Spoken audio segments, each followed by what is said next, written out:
Staff garlic bread. এই আইটেমটা আমরা সাধারণত কোনো কফি শপে বা ডমিনোজেও খেয়ে থাকি। আজ আমি আপনাদেরকে এই রেসিপিটাই করে দেখাবো। নমস্কার বন্ধুরা, আমি শ্রাবন্তিকা। আমার এই রেসিপিটি প্রথম থেকে শেষ পর্যন্ত দেখার অনুরোধ রইল সবার কাছে। প্রথমে একটি মিক্সিং বলের মধ্যে হাফ কাপ উষ্ণ গরম জল, 1 টিস্পুন চিনি এবং 1 টিস্পুন ইস্ট দিয়ে ভিজিয়ে রেখে দেবেন মিনিট 15। মিনিট 15 পরে ওর মধ্যে দিয়ে দেবেন 1.5 কাপের মতন ময়দা আর পরিমাণ মতো নুন আর 1 টিস্পুন তেল, সাদা তেল। এই সব উপকরণগুলোকে দিয়ে ময়দাটাকে ভালোভাবে মেখে নেবেন। যদি মনে করেন যে ওতে জল লাগবে তাহলে আপনারা জলও দিতে পারেন বা দুধও দিতে পারেন। আমি দুধ দেবো বলে রেডি করে রেখেছিলাম, কিন্তু দেখলাম আমার দুধটা লাগলো না। যা পরিমাণ আমি দিয়েছিলাম তাতেই ওটা মাখা হয়ে গেছিলো। ডোটাকে আপনারা খুব সফটভাবে এটাকে মাখতে হবে। দেখুন আমি যেভাবে মাখছি ঠিক এরকম সফট, হাতে লেগে আসবে, তখন আপনারা একটু হাতে তেল দিলেই আবার হাতের লাগাটা ছেড়ে যাবে। এইভাবে খুব অনেকক্ষণ ধরে এটাকে ভালো করে মাখতে হবে। আমরা তো এইটা আপনারা বাড়িতে বানিয়ে দেখবেন, এতে বাচ্চারাও খেতে খুব ভালোবাসবে। কারণ হচ্ছে এতে কোনো ঝাল থাকে না। আপনারা বানিয়ে রেখে দিলে বাচ্চাদেরকে স্কুলে টিফিনেও দিতে পারেন বা বড়রা অফিসে লাঞ্চও নিয়ে যেতে পারেন। খেতে সত্যিই খুব টেস্টি হয় এবং খুব সফট হয়। এবার স্টাফিংটা আপনারা যে যেরকম স্টাফিং মনে করবেন, আমি যেমন আজকে চিকেনের স্টাফিং দিয়ে করে দেখাবো, আপনারা আপনাদের মতন ভেজ স্টাফিংও দিতে পারেন। দেখুন এইভাবে এটাকে ভালো করে মাখতে হবে, অনেকক্ষণ ধরে মাখতে হবে। তারপরে একটু সাদা তেল ওই বাটিটার মধ্যে দিয়ে নিয়ে ভালো করে বুলিয়ে নিয়ে ওর মধ্যে ওই ময়দাটাকে দিয়ে ঢেকে রাখতে হবে কম করে 1 ঘন্টা।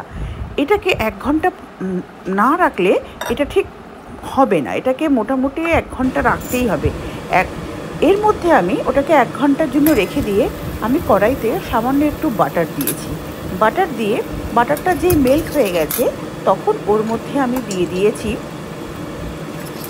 কুচনো পেঁয়াজ আর ক্যাপসিকাম কুচি, কুচনো পেঁয়াজ আর ক্যাপসিকাম কুচি, আর দিয়েছি বেশ কিছুটা সুইট কর্ন আর সামান্য একটু রসুন কুচি।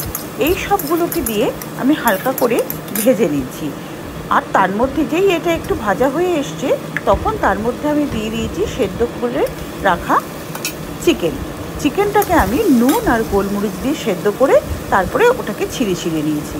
তারপরে ওর মধ্যে আমি দিয়েছি গোলমরিচ গুঁড়ো আর সামান্য পরিমাণ মতো নুন, আর দিয়েছি ওর মধ্যে আমি অরিগ্যানো আর সামান্য একটু চিলি ফ্লেক্স। এই সব উপকরণগুলোকে দিয়ে ভালো করে এটাকে একটু ভাজা হতে দিয়েছি। যেই এটা ভাজা হয়ে এসছে তখন আমি এটা গ্যাসটাকে অফ করে এটাকে নামিয়ে রেখেছি। দেখুন আমি এখানে চিকেনের এইভাবে স্টাফিং দিয়েছি।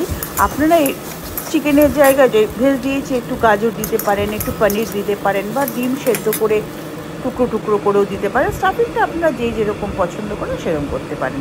তারপরে একটি বাটির মধ্যে নরম করা বাটার, শক্ত বাটার হলে হবে না, অল্প পরিমাণে নিয়েছি আর মিহি করে কুচনো রসুন দিয়েছি। আমি এখানে 2 রকম বাটার ব্যবহার করেছি, একটু নর্মাল বাটার আর একটা গার্লিক বাটার। এই দুটো বাটারই আমি এখানে ব্যবহার করেছি। তারপরে ওর মধ্যে দিয়েছি চিলি ফ্লেক্স আর অরিগ্যানো। এই সব উপকরণগুলোকে দিয়ে বাটারটাকে ভালো করে মিশিয়ে নিয়েছি। পুরো সব উপকরণগুলোকে দিয়ে মিশিয়ে নিয়েছি। দেখুন আমার ময়দাটা এদিকে 1 ঘন্টা হয়ে গেছে, কি সুন্দর ফুলে উঠেছে। তারপরে ওটাকে আবার ভালো করে চটকাতে হবে। তার মধ্যে আমি একটু দিয়েছি অরিগ্যানো আর একটু চিলি ফ্লেক্স।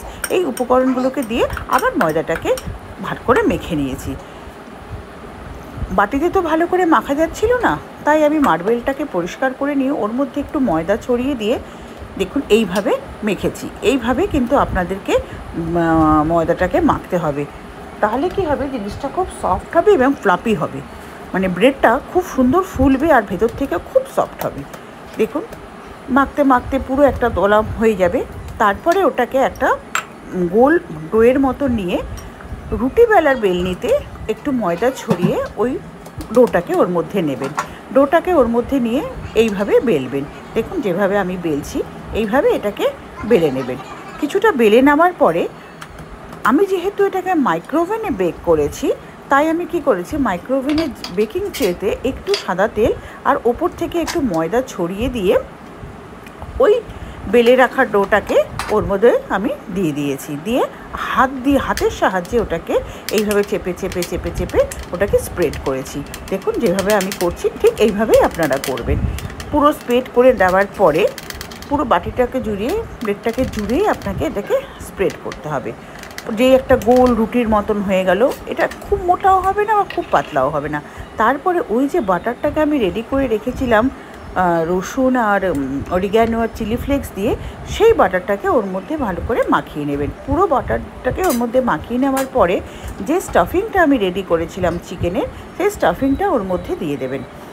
বেশ ভালো পরিমাণে স্টাফিংটা ওর মধ্যে দিয়ে দেবেন। স্টাফিংটা পুরো দেওয়ার পরে ওপর থেকে আপনি একটু দিয়ে দেবেন টমেটো কেচাপ দিয়ে তার উপরে মোজারেলা চিজ ভালো করে গ্রেট করে দেবেন অনেকটা পরিমাণে, যে যেরকম চিজ পছন্দ করেন। কেউ যদি কম চিজ পছন্দ করেন তাহলে কম চিজ দেবেন, আর কেউ যদি বেশি চিজ পছন্দ করেন তাহলে বেশি চিজ দেবেন। চিজটা দিলেও হয়, যদি যারা চিজ পছন্দ করেন না তারা চিজ না দিলেও চলবে। চিজটারে দিলে খেতে, বাচ্চারা বিশেষ করে খেতে খুব ভালোবাসে। এইভাবে তারপরে ওটাকে এইভাবে আপনারা পুরো কভার করে নেবেন একটা সাইড দিয়ে। দেখুন আমি যেভাবে কভার করে দেখাচ্ছি ঠিক এইভাবে কভার করে নেবে কিন্তু বন্ধুরা। কভার করে নিয়ে তারপর সাইডটাকে ভালো করে চেপে দেবে। চেপে না দিলে কি হবে, বেকিংয়ের সময় ওটা খুলে যেতে পারে। তারপরে এইভাবে চেপে দেওয়ার পরে একটা চাকুর সাহায্যে ওটাকে কাটবেন, কিন্তু সেটা একটু পরে। এই দেখুন যেভাবে আমি কাটছি এইভাবে কেটে নেবে। প্রত্যেক ওপর থেকে হালকা হালকা করে চাকু দিয়ে এইভাবে কেটে নেবে। কেটে নেওয়ার পরে যে বাটারটা আমি রেডি করে রেখেছিলাম সেই বাটারটা এর উপরে ব্রাশ করতে হবে। কাটলে সুবিধাটা কী হবে, যখন আপনি পিস করবেন তখন পিসটা করতে আপনার খুব সুবিধা হবে এবং ভেতরে স্টাফিংটাও সুন্দর সেদ্ধ হবে। এই দেখুন যেই বাটারটা আমি রেডি করে রেখেছিলাম গার্লিক বাটারটা, সেই বাটারটাকে আমি পুরো ওই ব্রেডটার উপরে ভালো করে বুলিয়ে নিয়েছি। এইভাবে আপনারাও বুলিয়ে নেবেন। বুলিয়ে নেওয়ার পরে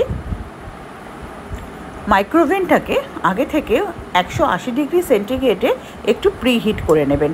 মোটামুটি 1 থেকে 2 মিনিট আপনারা মাইক্রোওভেনটাকে প্রিহিট করে নেবেন। প্রিহিট করে না নিলে কী হবে, কনভেকশনে মোডে তো এটা হবে, তাই প্রিহিটটা বাধ্যতামূলক, ওটাকে আপনাকে প্রিহিট করতেই হবে। আর যদি আপনারা গ্যাসে করেন তাহলে কি করবেন, যে কড়াইতে আপনারা করবেন সেটাকেও আগে থেকে প্রিহিট করে নেবেন। বাটার ব্রাশ করার পরে ওপর থেকে আমি একটু চিলি ফ্লেক্স আর একটু অরিগ্যানো ছড়িয়ে দিয়েছি। এই দেখুন প্রিহিট করা মাইক্রোওভেনে তারপরে আমি এটাকে দিয়ে দিয়েছি 25 মিনিটের জন্য 180 ডিগ্রি টেম্পারেচারে 25 মিনিটের জন্য আমি একে বেক হতে দিয়েছি। দেখুন বেক হওয়ার পরে বন্ধুরা দেখুন কত সুন্দর দেখতে হয়েছে, এবং সত্যিই বলছি যত সুন্দর দেখতে হয়েছে এবং খেতেও সত্যি খুব সুন্দর হয়েছে। দেখুন আমি ওই যেহেতু আমি চাকু দিয়ে কেটেছিলাম, দেখুন কত সুন্দর স্লাইসগুলো বেরিয়ে এসছে এবং খুব সফট হয়েছে। এইভাবেই আমার হয়ে গেছে স্টাফ গার্লিক ব্রেড।